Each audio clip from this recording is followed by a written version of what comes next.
Hello and welcome to the latest episode of Empire Sports Talk. I am your host, Roman Gennaro. Week 1 of the NFL season is in the books, and Week 2 kicked off with a Thursday night matchup between the New York Jets and the Buffalo Bills. And the Jets won that game, ending a 5-game losing streak against Buffalo. And it's not looking too good for Buffalo as the season begins. They lost last week to Baltimore because of a dreadful offensive performance. They lost last night to New York, and their next 2 games are against the Cardinals and the Patriots.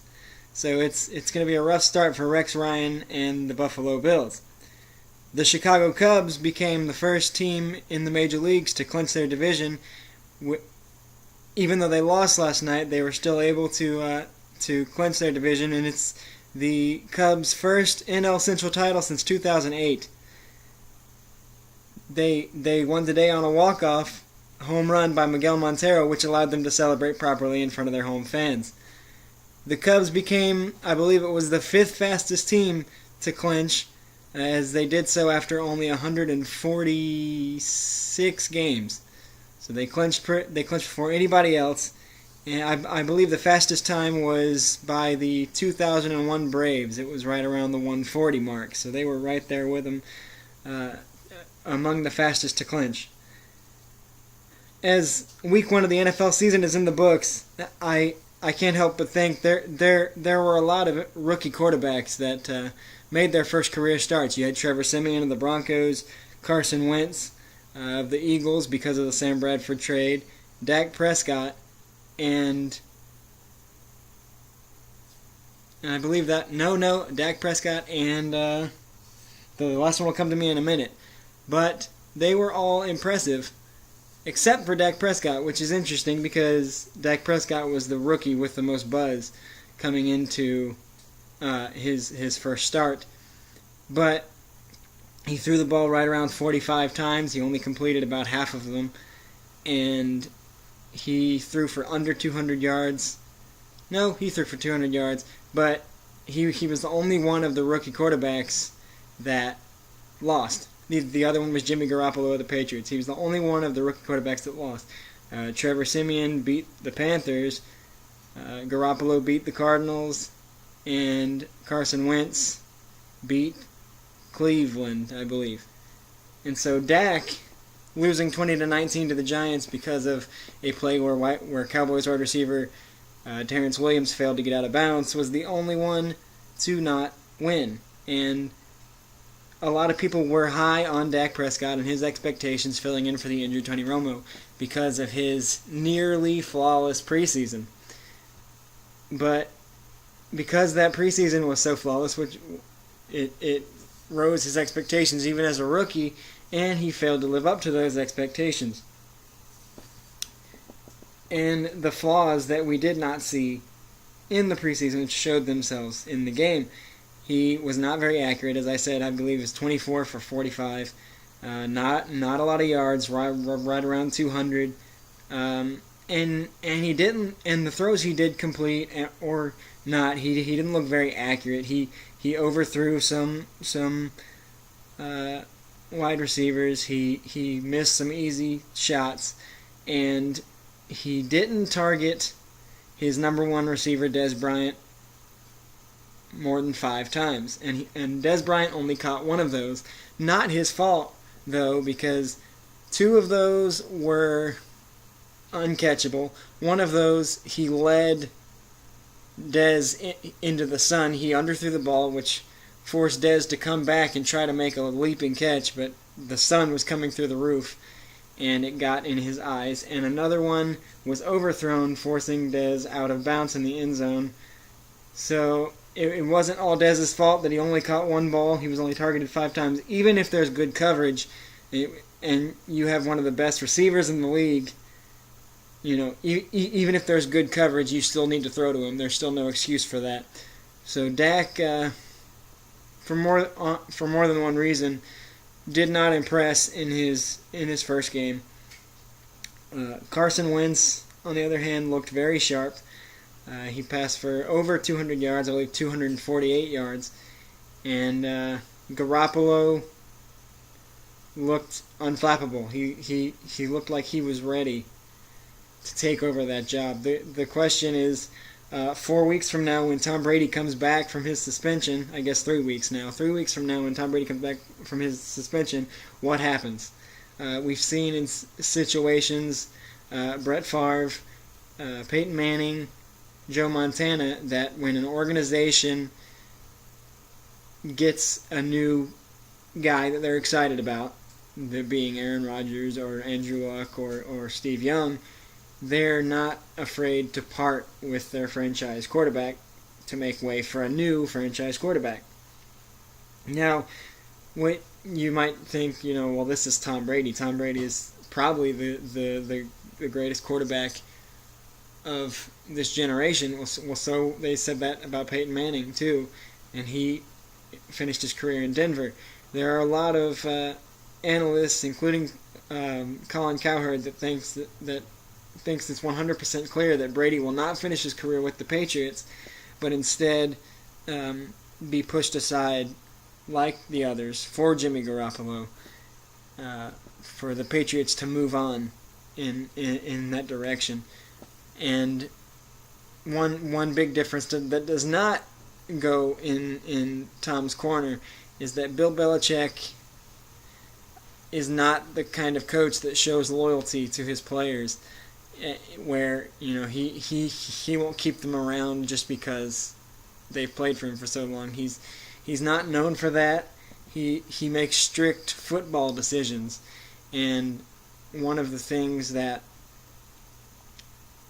he needs to decide, and Patriots owner Robert Kraft needs to decide, is are they willing to push through and take the risk that Tom still has at very least a couple of good years left. He just turned 39, but he looks like he's got at least 2 or 3 good years left in him, and they need to understand that he will win somewhere else. All the previous quarterbacks that I mentioned did win somewhere else. Peyton, of course, winning a Super Bowl with Denver. Brett Favre getting to the NFC Championship game with the Vikings. Joe Montana having his successes in San Francisco. The Patriots need to realize that if they part with Tom Brady will have success elsewhere because he's just too good not to. But are they confident enough in Jimmy Garoppolo and what they have with him and what they've seen from him? Are they confident enough to take that risk and let it go? There doesn't seem to be many teams that, and this is a new story, but just in that short time, there doesn't seem to be many teams that could land Brady at this point, because he's not similar to Peyton Manning. He's going to go out there and say, all right, this is how good I am still. This is how many years I have left. Who wants me? He's in a position where he can say who's good enough for me, because he's not going to go. He's not going to go anywhere that has a bad offensive line, that doesn't have any weapons receiving, that doesn't have a good defense to keep him from having to put up 40 points, and he's just not going to waste his time doing that. And he's not going to go to an organization that's poorly run. Plus, there are a lot of organizations that either have drafted quarterbacks or already have quarterbacks that they're committed to, so that only leaves a handful of teams. One of those teams being his hometown, because Tom Brady's from California, his hometown 49ers. So it'll be interesting to see where he ends up. Dallas is another possibility with their quarterback troubles, with Tony Romo not being able to stay off the injured list, and their backups being Mark Sanchez and Dak Prescott. It doesn't seem to be a formidable option for a sports franchise and a city that has so much pride, that down years aren't really an option. So we'll have to see how that shakes out. I was thinking the other day when this story broke, there are really only, with the retirement of Peyton Manning, only not even a handful of elite quarterbacks in the NFL now, and as I list them off, there are going to be people that agree with me as far as who is and who's not, but elite quarterbacks are either those guys that no matter the team, no matter the coach, they're always going to put their team in a position to compete or playoffs, hopefully. But sometimes that's not in the cards. I think the elite quarterbacks in this league, Tom Brady, Big Ben, Drew Brees, I'll talk about that with you, Cam Newton, and I'll give you Russell Wilson. The Giants and Ravens have clamored for Joe Flacco and Eli Manning to be in that category, but the problem with that is that those two guys are too inconsistent playoffs-wise, and that's why you could argue Drew Brees doesn't belong in the category, because the Saints aren't always right there. But that's for many. That could be for many reasons. One year they didn't have Sean Payton. One year they didn't have a solid running game. A quarterback, elite or not, needs a good supporting cast, which is why I don't think Andrew Luck has entered that elite status yet, because he's got a terrible offensive line and no real big receivers. All of his receivers are kind of smaller guys in stature. So he's not there yet. He needs a little bit of help. I forgot Aaron Rodgers. Excuse me. Aaron Rodgers is also in that group of elite guys. That it really doesn't matter what's around them. They still find ways to compete. And again, Drew Brees. There are only a few guys. Tom Brady is, until he retires, is in that category, because I believe he'll be able to play at a high level until the day he calls it quits. So that'll be interesting to see. Another story that I heard recently was, and I'll give you a quote here in a second, was the fact that the NCAA has decided to remove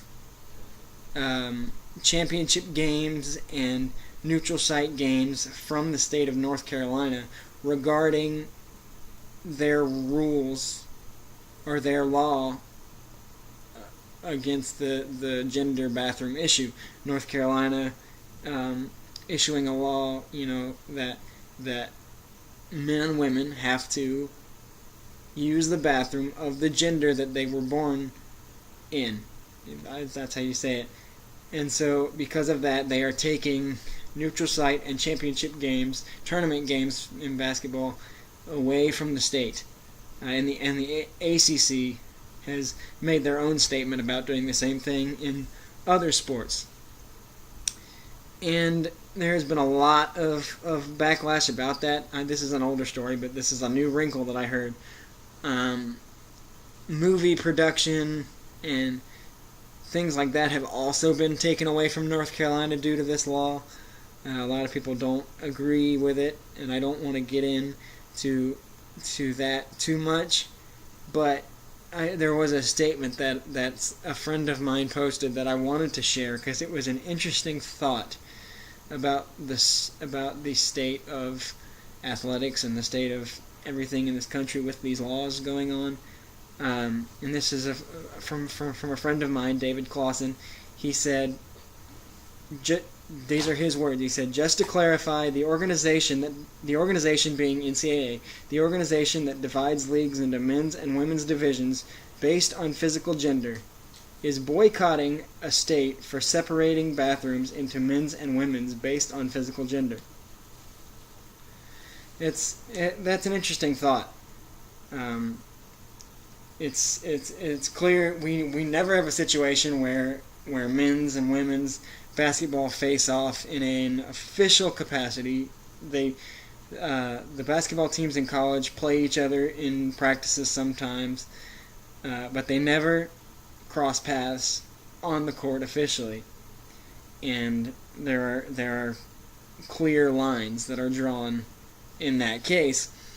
So it's a very interesting thought that the same organization that does that, the NCAA, is boycotting a state for doing exactly what they do on the court. And I'm not lobbying one way or the other because that's not what this show is about. And I've stated before that I don't want to bring those kind of. I would rather talk strictly about sports, but it was a very interesting thing that I saw. So there's that. Anyway, this last week in the NFL, actually on Sunday, was the 15th anniversary of the September 11th attacks on the World Trade Center. And with the Colin Kaepernick issue, with him protesting the national anthem for until the oppression of African Americans is resolved, all eyes were on pretty much every field in the NFL, because 9/11 fell on week 1, on Sunday. And that was another interesting thing. I've already said my piece about the issue itself, about how I feel about standing or kneeling or whatever. But 9/11 was a whole nother issue. As we all know, that was a terrible time for America, for this country. All the lives that were lost that day, and this was the 15th anniversary. It was a big. It didn't feel like every other 9/11 anniversary, just because it was 15. It was a milestone, a round number. I mean, it's something about that felt bigger, and so eyes were glued to more than football that day, and it was kind of a shame because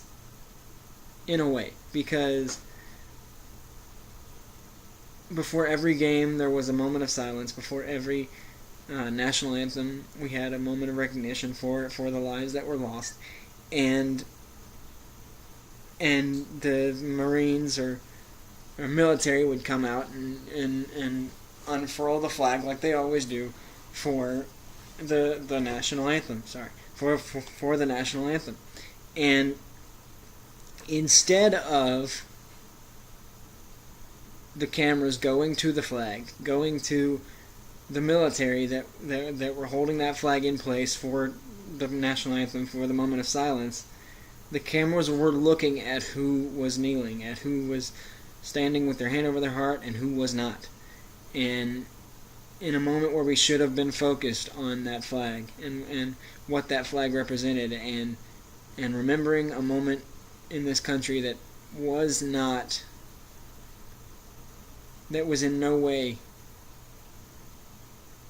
pleasant, that was one of the darkest moments in this country's history. Instead of thinking about that, instead of honoring that, we were looking at who was kneeling, at who was standing by this protest, silly or not, depending on your view. And if they want to protest the oppression issues in this country, if they want to protest what's going on outside of 9/11, outside of that, that's okay. That's their right. This is America. It's about freedom and everything. So if they want to protest in general, that's okay.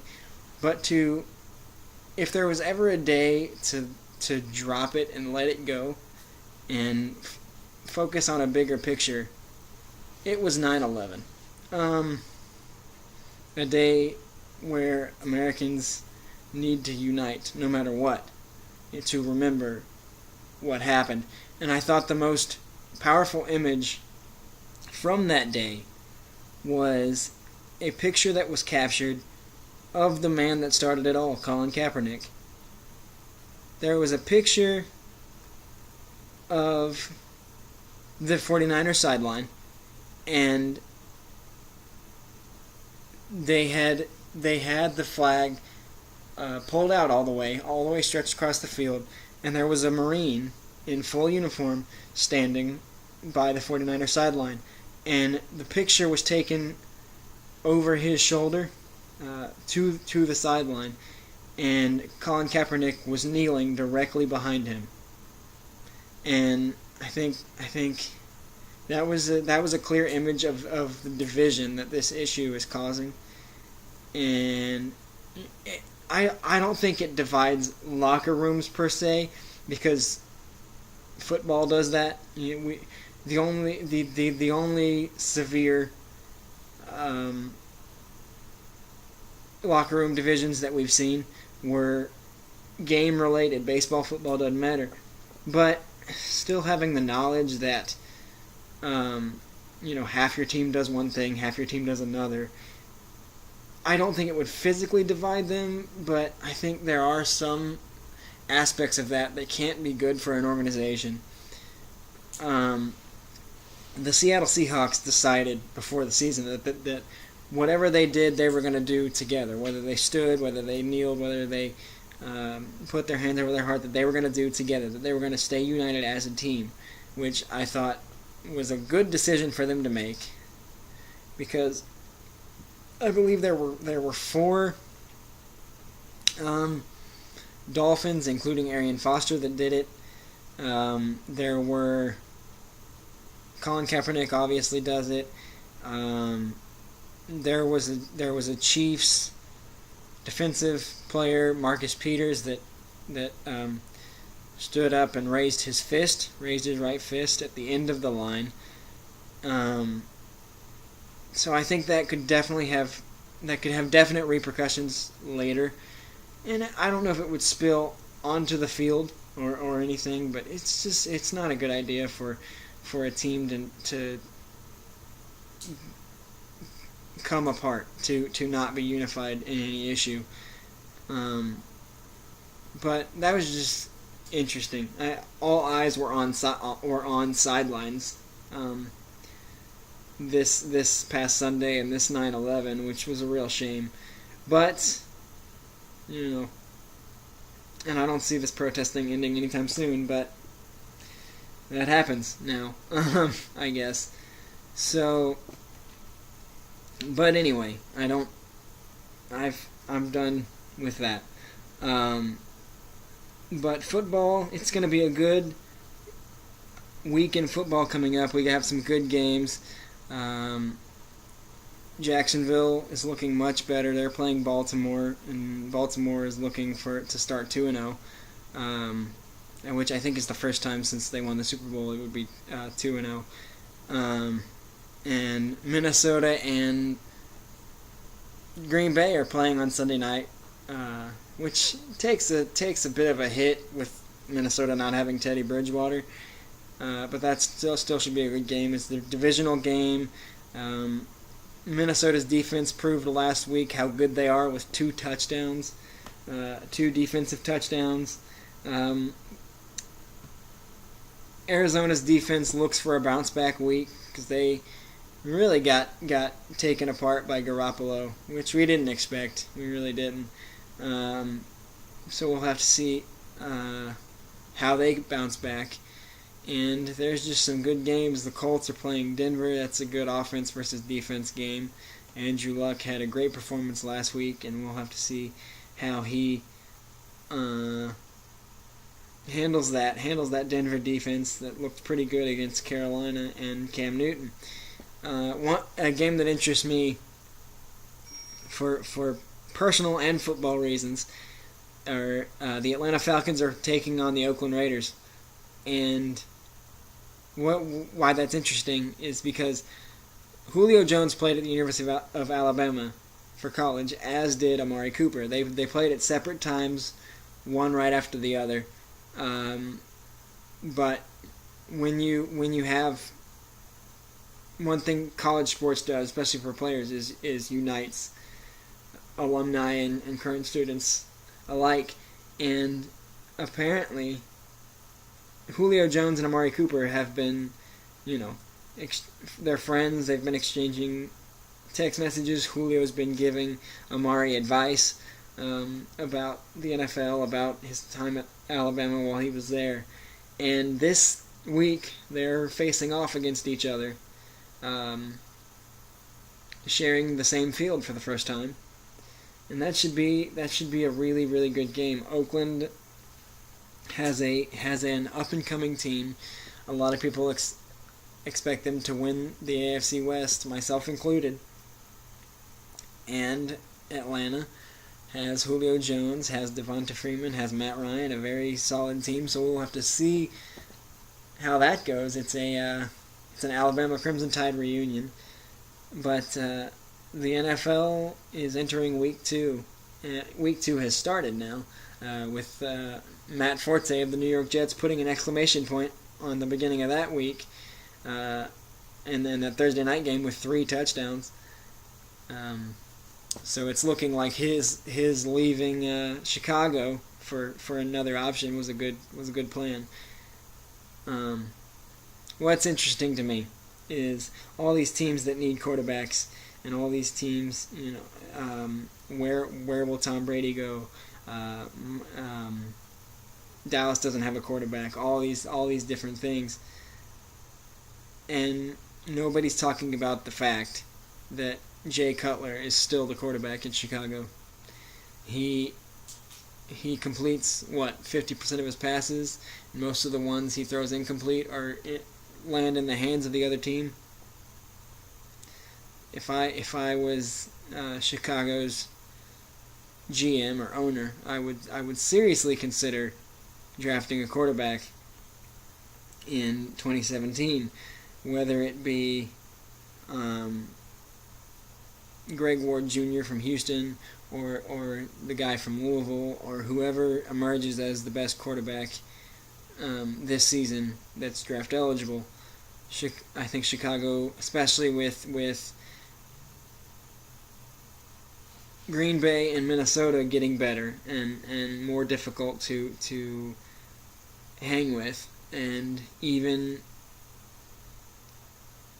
Detroit looking good in their first game post Calvin Johnson, with the stat sheet stuffer that is Matthew Stafford. I think it's really time for and the weapons that Chicago has with Alshon Jeffrey and Jeremy Langford. It's really time to reevaluate the Jay Cutler situation.